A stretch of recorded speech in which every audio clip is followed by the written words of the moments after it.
Hello friends, book lovers में आप सभी का स्वागत है। आज हम डिस्कस करेंगे लाइफ के इम्पोर्टेंट फैक्टर डिसिप्लिन पर लिखी गई famous book how to be discipline, जिसके राइटर हैं सेल्डोम हो। डिसिप्लिन एक वो सीढ़ी है जिसके बिना सक्सेसफुल होना इम्पॉसिबल है। क्या कभी आपको ऐसा लगा है कि मैं डिसिप्लिन क्यों नहीं बन पा रहा हूँ? हर बार कुछ डिसाइड करता हूँ, 2 या 3 दिन रूटीन फॉलो करता हूँ, मगर फिर से वापस सेम जीरो पॉइंट पर, वही घंटों रील्स देखना, दोस्तों के साथ पार्टी करना और अननेसेसरी टाइम वेस्ट करना। वापस से अपने कंफर्ट जोन में चला जाता हूँ। फिर 2 या 4 महीने बाद फिर से मुझे कुछ याद आता है और मैं फिर कुछ करने के लिए आगे बढ़ता हूँ। Discipline is not about control, it's about your freedom. Yes दोस्तों, राइट। जब आप अपने आप को डिसिप्लिन होने की एक चॉइस देते हो तो आप अपने आप को एक फ्रीडम दे रहे हो कि अननेसेसरी थॉट्स, अननेसेसरी डिसीजंस आपको नहीं लेने हैं। You have to just follow your routine. इस वीडियो में बात करेंगे उस इनविजिबल फोर्स की, उन हैबिट्स की जो एक आम इंसान को बदलकर एक सक्सेसफुल इंसान बना सकती है।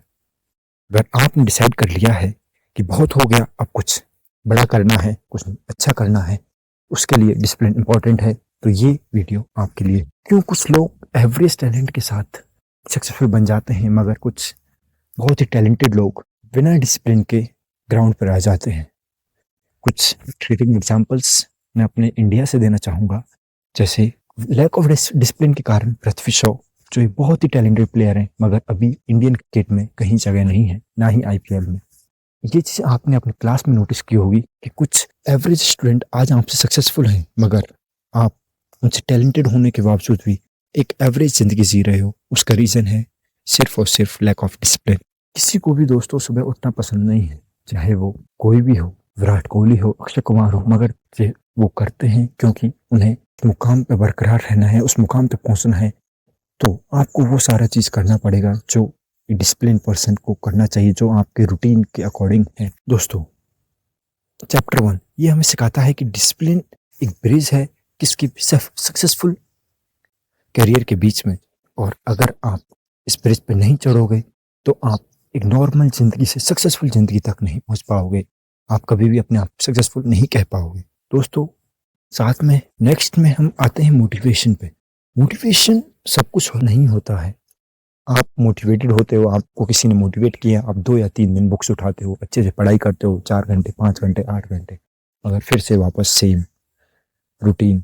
जब मोटिवेशन डाउन होता है, आप वापस से वही अपने नॉर्मल रूटीन में, और फिर 7-8 महीने बाद फिर से आपको लगता है कि यार कुछ तो करना है। फिर वापस एक मोटिवेटेड वीडियो देखते हो, कुछ देर के लिए मोटिवेट होते हो और फिर वापस सेम, और ये रिपीटेड होते रहता है। ये एक साइकिल बन चुका है। तो दोस्तों, मोटिवेशन एक ऐसी फीलिंग है जिसमें आपको ऐसा लगता है कि मैं सब कुछ कर सकता हूँ, I can conquer the world, मगर ये कुछ ही दिन हो पाता है। इसीलिए डिसिप्लिन इंपॉर्टेंट है। डिसिप्लिन आपको वो चीज़ देता है जो मोटिवेशन नहीं दे सकता। तो डिसिप्लिन इंपॉर्टेंट होता है दोस्तों। थर्ड, आपके साथ ऐसा हुआ ही होगा कि आपने कोई गोल सेट किया, लेकिन धीरे धीरे आपका मोटिवेशन शांत हो जाता है और वो धीरे धीरे वो रूटीन गोल से ध्यान भटकते भटकते आप एक कंफर्ट जोन में चले जाते हैं और अपनी नॉर्मल ज़िंदगी जीने लगते हैं। दोस्तों, यहाँ पे प्रॉब्लम आती है।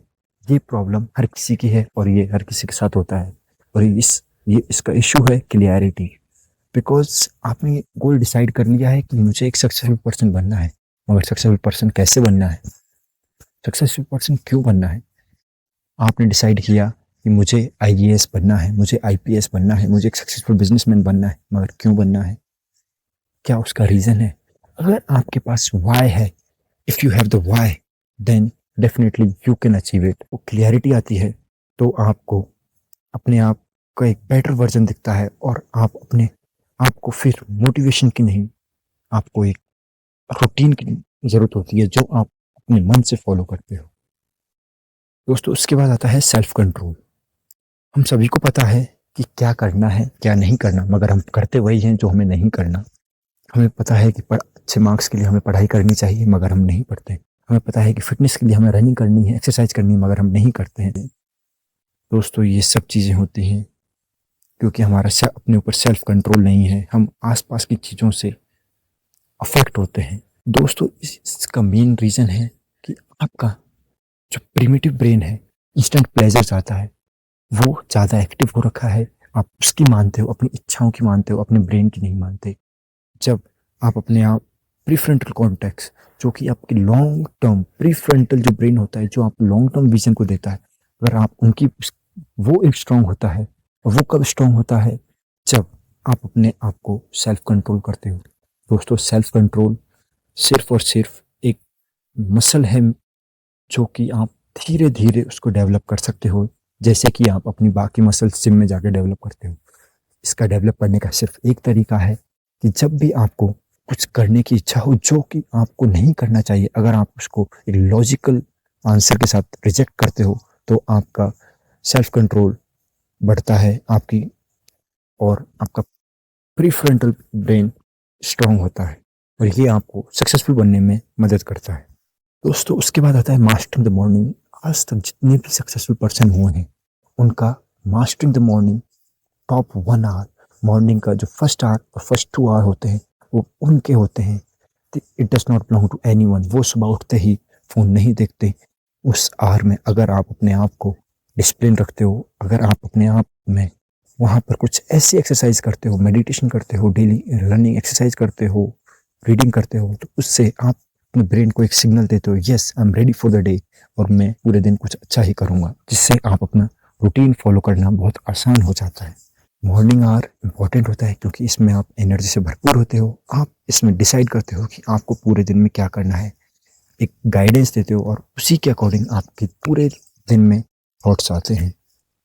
दोस्तों, एक रूटीन बनाने के बाद नेक्स्ट चीज़ आती है कि आपने कई बार रूटीन फॉलो किया हो, लेकिन आपकी इच्छा से नहीं तो कभी दोस्तों की इच्छा से, कभी पेरेंट्स की इच्छा से, कभी रिलेटिव्स की इच्छा से आपका रूटीन टूटा होगा।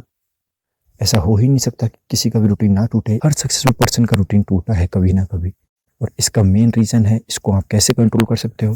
आपको नो बोलना है। यू हैव टू से नो, बिकॉज जब आप किसी को नो बोलते हो, जो कि बोलना बहुत हार्ड है, आप सोचते हो कि मैं नो बोलने से बुरा आदमी बनूंगा, मगर जब आप उस चीज़ को नो बोलते हो तो आप अपने गोल को प्रायोरिटी देते हो, ना कि कुछ सेकेंडरी चीज़ों को, पार्टी को।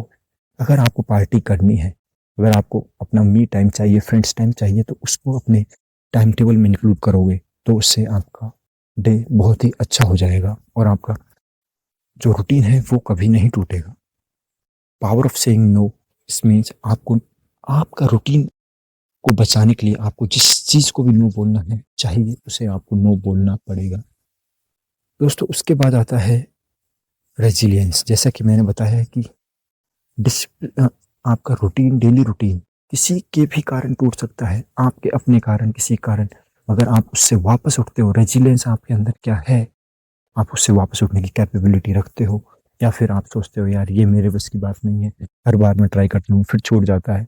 तो उसी चीज़ को अगर आप बार बार ट्राई करते हो तो ये अच्छा रहेगा।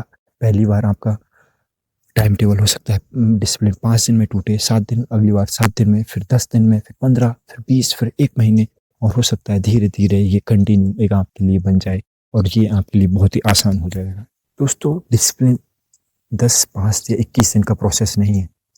ये आपको ये 21 डेज चैलेंज फॉलो करना है, या फिर 84 डेज, एनी 90 डेज चैलेंज, ये एक लाइफ टाइम प्रोसेस है। अगर आप इसको सब अप्लाई करना है तो कंप्लीट लाइफ टाइम के लिए अप्लाई करना है। उससे आपका आपकी लाइफ, आपकी नेक्स्ट जनरेशन की लाइफ बहुत ही अच्छी हो सकती है। तो दोस्तों, आखिरी में बस इतना ही, ये लाइफ आपकी है, ये डिसीजन आपका है। डिसिप्लिन होना है नहीं होना ये आपका डिसीजन है, सक्सेसफुल होना है नहीं होना ये आपका डिसीजन है। आप भी एग्री करोगे मेरे साथ कि अगर आपने ये वीडियो देखा है तो आप ज़िंदगी में कुछ करना चाहते हो, कुछ बढ़ना चाहते हो, तो इन टिप्स को फॉलो करो और डिसिप्लिन की ओर अपना पहला स्टेप बढ़ाओ।